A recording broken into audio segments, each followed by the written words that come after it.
우리가 성도된 것 하나님의 호의입니다. 믿음으로 받아들여지는 것입니다. 삶의 순간순간마다 복잡하고 마음이 어려워지는 순간들이 있습니다. 흔들리는 순간들이 있습니다. 그럴 때마다 하나님을 위한 선택을 하십시오. 그것이 우리 마음에 켜켜이 쌓여서 세상 가운데 어려운 상황 가운데서도 우리의 중심은 흔들리지 않는, 두 마음이 되지 않는 하나님의 평강이 여러분의 삶에 분명하게 있을 것입니다. 더 기쁜 설교, 오늘은 에베소서 1장 1절로부터 2절까지 말씀으로 서로 사랑하는 공동체 세 번째, 은혜와 평강이라는 제목으로 말씀을 나누겠습니다. 지난주일 성도라는 제목으로 말씀을 나누었는데요. 지난주일 나눈 말씀에서 기억나는 것이 있습니까? 새로운 세계로서의 교회의 시작은 어디에 있다고 했는지 기억이 나십니까? 성도입니다. 그 성도라는 개념이 구약과 달리 예수 그리스도의 오심 이후에 달라졌습니다. 그 전까지는 구약에서 율법적으로 죄를 멀리하는 것, 더러운 것, 피로부터 멀어지는 것이었는데요. 예수 그리스도의 오심으로 우리 안에 생수가 넘쳐 흐르게 되었고 결국 이 세상의 종말, 예수 그리스도의 다시 오심으로 말미암아서 요한계시록에 예언된 대로 생수가 성전에서 흘러넘쳐서 온전한 거룩함, 하나님 나라가 성취될 것에 대해서 말합니다. 그렇다면 우리에게 남은 숙제가 하나 있습니다. 우리가 예수 그리스도를 믿어서 거룩해 된 것은 알겠죠. 하나님이 우리를 거룩하다고 칭해 주셨습니다. 하늘 법정에서 꽝꽝꽝 3번 치셨습니다. 법적으로 우리가 거룩한 자가 된 것입니다. 의인이라고 칭하게 된 거죠. 우리 죄를 예수님이 다 해결하셨습니다. 우리는 그걸 믿습니다. 그래서 하나님은 우리를 보실 때 예수님이라는 십자가의 보자기를 쌓아서 보시는 거죠. 믿어지십니까? 그래서 우리가 거룩해 되었습니다. 믿음이 우리를 거룩해 하는 것이죠. 예수 그리스도가 그 문제를 해결하셨습니다. 우리 힘이 아닙니다. 문제가 뭘까요? 첫 번째 인간종인 아담이 지었던 원죄를 두 번째 인간종이라고 할 수 있는 아담인 예수 그리스도를 통해서 하나님의 통치가 회복되었습니다. 하나님과의 관계가 죄로 인해 끊어졌던 것이 회복되었습니다. 다리가 다시 놓인 것이죠. 그래서 하나님께 얼마든지 나아갈 수 있는 하나님과의 관계가 다시 연결되게 됐습니다. 예수 그리스도를 믿는 자는 영원을 살게 되었습니다. 영생을 선물로 받게 된 것이죠. 이것이 구원이고 은혜입니다. 우리가 한 것이 아무것도 없죠. 그저 우리는 예수님이 우리 죄를 대신 다 짊어지시고 어린 양으로 그 몸에 인류의 죄를 전가하셔서 죽으셨습니다. 하나님과의 관계의 끊김, 죄로 인한 심판을 예수 그리스도께서 받으신 거죠. 그리고는 죽음의 권세를 깨뜨리셨습니다. 죄가 없으신 분이 죄 때문, 그러니까 인류의 죄 때문에 죽으셨기 때문에 죄의 권세가 깨뜨려진 것이죠. 이제는 에덴 동산에서 이루어졌다는 태초의 하나님의 통치가 회복된 것입니다. 재창조가 일어났다고 할 수 있습니다. 그 시작, 이 땅에 하나님이신 그분이 인간의 몸을 입고 오심으로 시작된 것이죠. 성령으로 잉태되어 하나님이신 그분이 인간의 몸을 입고 태어난 것 자체가 기적입니다. 하나님의 역사죠. 그래서 예수님의 탄생을 싫어하는 사탄은 당시 왕이었던 헤롯 대왕을 통해서 바로왕처럼 2살 아래로 아이들을 다 죽이는 그런 학살을 저지르기도 했죠. 이것이 인간의 악함입니다. 사탄이 조정하는 것이라고 볼 수 있겠죠. 예수님은 그러한 상황을 피해 살아남으셨고 이 땅에서 목수로서 지내시면서 육체의 한계를 지닌 인간의 삶을 사셨습니다. 그것 자체가 은혜이죠. 하나님이 하신 일입니다. 우리에게 주어진 뜻밖의 선물입니다. 하나님이 우리에게 베푸신 호의입니다. 우리를 기뻐하시는 하나님의 선물인 셈이죠. 그래서 거룩한 물이 된 성도의 삶의 축복 2가지를 꼽으라고 한다면 첫 번째는 은혜입니다. 그 은혜를 누리시는 저와 성도님들 되시기를 축복합니다. 그 은혜를 누리는 자가 성도입니다.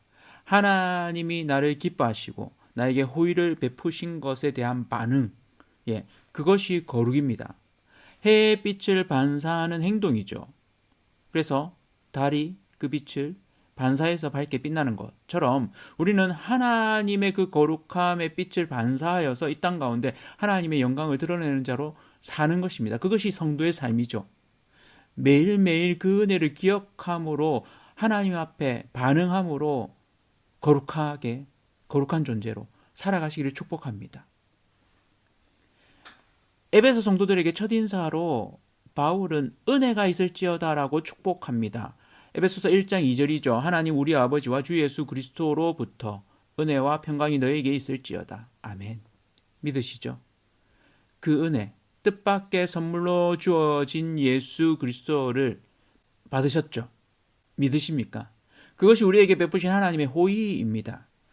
우리를 여전히 기뻐하시는 하나님의 호의, 그 호의에 대한 반응이 거룩입니다. 그렇다면 어떻게 우리가 이 거룩을 매일매일 살아갈 수 있을까요? 그 반응에 최고의 방법이 있습니다. 그 반응은 하나님을 묵상하는 것입니다. 말씀이 육신이 되어 오신 예수 그리스도가 내 안에 계심을 믿고 살아가는 것입니다. 이를 아주 잘 알려주는 것이 시편 1편입니다. 시편 1편에 보면 우리가 이 땅에서 더 좋은 삶, 더 옳은 삶을 어떻게 살아갈 수 있는지에 대한 지름길, 소위 오락에서 치트키라고 할 수 있죠. 이 지름길을 알려줍니다. 시편 1편 1절이죠. 복 있는 사람은 악인들의 꾀를 따르지 아니하며 죄인들의 길에 서지 아니하며 오만한 자들의 자리에 앉지 아니하고. 복 있는 사람 누구입니까? 달리 표현하면 성도입니다. 거룩한 무리됨입니다. 교회입니다. 그는 어떻게 한다고요? 아니, 어떻게 하지 않는다고요? 악인들의 꾀를 따르지 아니합니다. 죄인들의 길에 서지 아니합니다. 오만한 자들의 자리에 앉지 아니합니다. 동사를 유심히 보시면 갈수록 심해집니다. 처음에는 길을 따라가다가 멈추어 서고 심지어는 그 자리에 앉습니다. 누구를 따라갑니까? 악인들을 따라가고 죄인들과 함께 섭니다. 그리고 오만한 자들, 하나님의 뜻이 아닌 자기 중심성의 그 죄, 자기 뜻대로 행하는 그 죄를 행하는 교만한 자들과 함께 앉습니다. 그는 복 있는 사람이 아닙니다. 그는 성도가 아닙니다. 하나님의 거룩한 백성이 아니죠. 그러면 거룩한 백성은 어떻게 행할까요? 시편 1편 2절에 말합니다. 오직 여호와의 율법을 즐거워하여 주의 율법을 주야로 묵상하는도다. 아멘. 이것이 지름길입니다. 이것이 치트키입니다. 이 땅을 사시면서 이 지름길로 가시는 저와 여러분들, 우리 성도님들 되시기를 축복합니다. 이 도구를 반드시 가지고 사시기를 축원합니다. 에베소서 6장 17절에도 우리에게 영적인 싸움을 이 땅에서 살아가는데 유일한 무기를 이야기합니다. 구원의 투구와 성령의 검, 곧 하나님의 말씀을 가지라. 최고의 무기, 성령의 검입니다. 하나님의 말씀입니다. 그 말씀을 즐거워하여서 주야로 묵상하십시오. 진짜 즐거워하는 자는 그것을 가지고 놀죠.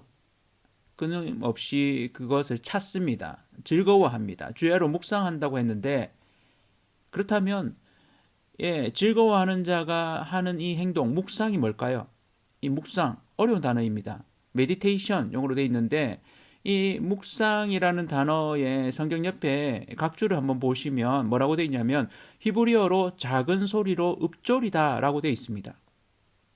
작은 소리로 읊조리다. 옛날 우리 조선시대의 어떤 시를 외우거나 이럴 때 하는 방법과 유사하죠. 유진 피터슨 목사님은 이를 설명하면서 개가 뼈다귀를 반복해서 핥아 먹으면서 내는 소리라고도 해석했습니다. 그러니까 그르렁거리는 소리라고 할 수 있겠죠. 그 뼈에 발린 살들을 다 발라먹고 심지어는 뼈도 핥아서 영양분을 자기 것으로 만드는 것입니다. 저는 이것을 이렇게 정리해 봅니다. 자기 삶으로 말씀을 소화하다. 말씀을 묵상하는 것은 복 있는 사람의 행동입니다. 성도들의 이 땅에서 거룩해지는 지름길입니다. 바울이 디모데에게 거룩해지는 비결을 두 가지 이야기하는데 디모데전서 4장 5절에 하나님의 말씀과 기도로 거룩하여짐이라.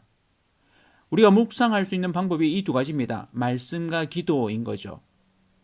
말씀을 듣고 듣는 대로 행하는 것. 머리로 깨닫고 가슴으로 내려와서 우리 것으로 삼는 것, 기도이죠. 묵상입니다. 세상 속에서 살면서 어느 순간 내가 묵상했던 말씀이 이렇게 떠오르는, 깨달아지는 순간이 있습니다. 그럴 때 그 말씀이 내 것이 되는 거죠. 삶 가운데 실천되는 것입니다. 히브리어로 듣다는 듣고 순종하다는 말이 통합된 말입니다. 유대인들은 듣는다는 말은 행동으로 행하다까지도 포함하고 있습니다. 그렇죠. 엄마가 수건 좀 가져와라 라고 했을 때 그 말귀를 알아들으시면 어떻게 합니까? 수건을 가져옵니다. 그게 잘 들은 거죠. 말씀을 내 삶으로 소화하는 것, 그것이 묵상입니다. 그럴 때 성도는 거룩해집니다. 성도다운 삶을 살 수 있게 되죠. 성도다운 삶의 결과, 시편 기자는 시편 1편 3절에 이렇게 얘기합니다. 그는 시냇가에 심은 나무가 철을 따라 열매를 맺으며 그 잎사귀가 마르지 아니함 같으니 그가 하는 모든 일이 다 형통하리로다. 아멘. 하나님의 말씀대로 살면 그로 인한 열매를 맺게 됩니다. 철을 따라 맺는 열매, 그리고 모든 하는 일이 하나님의 뜻 가운데 하나님의 결과를 보게 됩니다. 형통하게 되죠. 하나님의 통치 가운데 있게 된다는 것입니다. 만약 그렇지 않다면 하나님의 통치에서 벗어나게 되고 하나님이 그 죄인들의 행동을 그대로 두십니다. 간섭하시지 않죠. 내버려 두심으로 인해서 그 죄의 결과를 먹게 됩니다. 우리는 이 땅에 몸을 입고 오신 예수님이 이 땅에서 3차원의 한계에 갇히신 그 예수님, 인간의 몸을 입고 오신 그 예수님이 어떻게 행하셨나를 봐야 합니다. 마가복음 1장 35절에 보면 새벽 아직도 밝기 전에 예수께서 일어나 나가 한적한 곳으로 가사 거기서 기도하시더니 라고 되어 있습니다. 몸을 입은 연약한 존재가 그 몸의 연약함과 악함을 넘어서는 비결로서 기도를 말합니다. 예수님조차도 그런 3차원의 한계 가운데 그것을 극복하기 위해서 아무도 없는 곳, 한적한 곳으로 아무도 자신을 방해하지 않는 그 시간대에 하나님께 나아가서 기도했습니다. 기도를 통해서 하나님의 뜻을 깨닫고 하나님과 대화했던 것입니다. 머리로 깨달은 것을 가슴으로 내리는 방법이 기도입니다. 내 마음을 하나님께 실토하는 것이 기도입니다. 나의 삶을 들고 하나님과 상의하는 것이 기도입니다. 하나님의 계획을 깨닫는 것, 기도입니다. 그래서 삶의 순간순간마다 기도를 통해서 하나님의 선택을 하는 저와 성도님들 되기를 축복합니다. 느헤미야는 무너진 성벽을 재건하는 데 있어서 하나님께 기도함으로 하나님이 지혜를 주셨습니다. 그런 지혜가 매일매일 있기를 축복합니다. 그것이 거룩한 성도의 반응입니다. 성도의 삶입니다.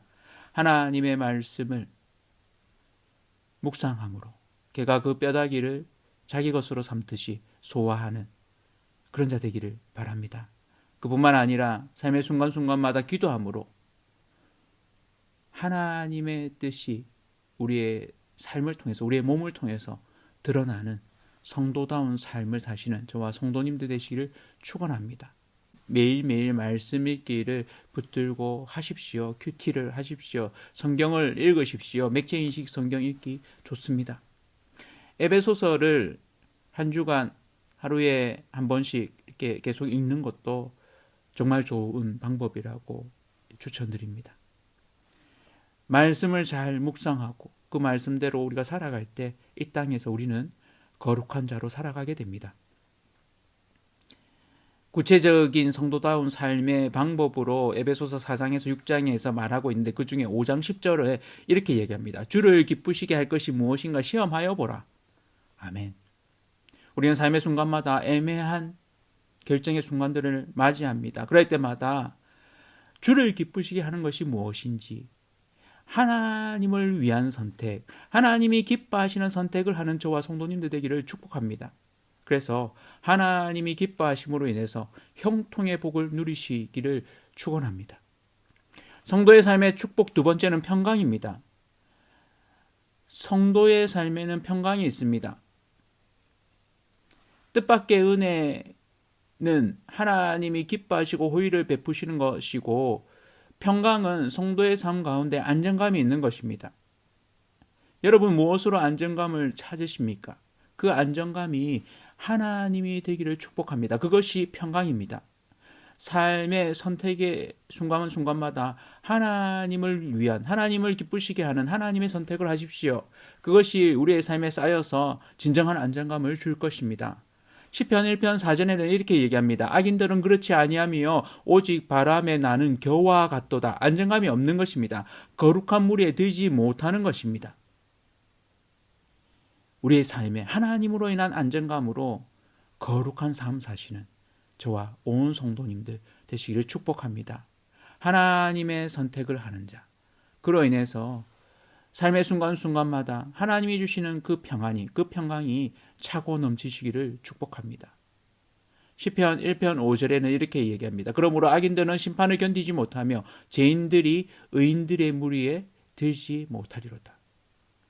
구원을 너무 쉽게 확신하지 마십시오. 우리가 확신한다고 그저 결정되는 일이 아닙니다. 하나님의 심판대 앞에 우리도 설 것입니다. 한국교회는 어쩌면 구원의 확신을 너무 쉽게 준 것이 아닌가 싶습니다. 은혜를 강조한 나머지 값싼 은혜로 전락시켜 버렸다고도 볼 수 있습니다. 물론 분명히 우리가 구원받았음을 확신해야 됩니다. 그러나 매일매일 그 구원을 이루어가는 자로 두렵고 떨림으로 살아가야 됩니다. 하나님을 위한 선택, 하나님을 기쁘시게 하는 선택으로 하나님과 동행하는 삶 사시기를 축복합니다. 그것이 우리에게 주어진 놀라운 축복입니다. 바울조차도 두렵고 떨림으로 구원을 이루어간다고 진행형으로 말했습니다. 천국을 따놓은 당상이라고 생각하고 우리의 삶을 마음대로 산다면 구원파와 다를 바가 없습니다. 선민사상이 시들었던 유대인과 다를 바가 없어지는 것입니다. 성경의 가르침은 우리가 살아가는 매일매일 이 구원에 있어서 하나님을 의뢰하는, 하나님으로 인해서 안정감을 누리는 그 선택을 하기를 우리에게 요구하고 있습니다. 그것이 우리에게 주어진 평강입니다. 그런 선택들을 매일매일 순간순간 하십시오. 우리가 성도된 것 하나님의 호의입니다. 믿음으로 받아들여지는 것입니다. 삶의 순간순간마다 복잡하고 마음이 어려워지는 순간들이 있습니다. 흔들리는 순간들이 있습니다. 그럴 때마다 하나님을 위한 선택을 하십시오. 그것이 우리 마음에 켜켜이 쌓여서 세상 가운데 어려운 상황 가운데서도 우리의 중심은 흔들리지 않는, 두 마음이 되지 않는 하나님의 평강이 여러분의 삶에 분명하게 있을 것입니다. 그런 평강의 복을 누리시는 온 성도님들 되시기를 축원합니다.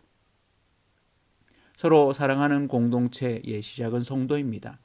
이 성도의 삶은 매일매일 하나님이 우리를 기쁘시게 보고 호의를 베푸신 그 은혜에 감사하여서 우리가 말씀을 묵상하며 하나님을 위한 그 선택, 하나님을 기쁘시게 하는 선택을 매 순간 함으로 인해서 그로 인해 안정감을 누리는 것입니다. 그것이 우리에게 주어진, 성도에게 주어진 은혜와 평강이라는 것을 잊지 마시고 그 은혜와 평강을 매일매일 여러분 삶에서 스스로 쟁취하시기를, 누려가시기를 축원합니다.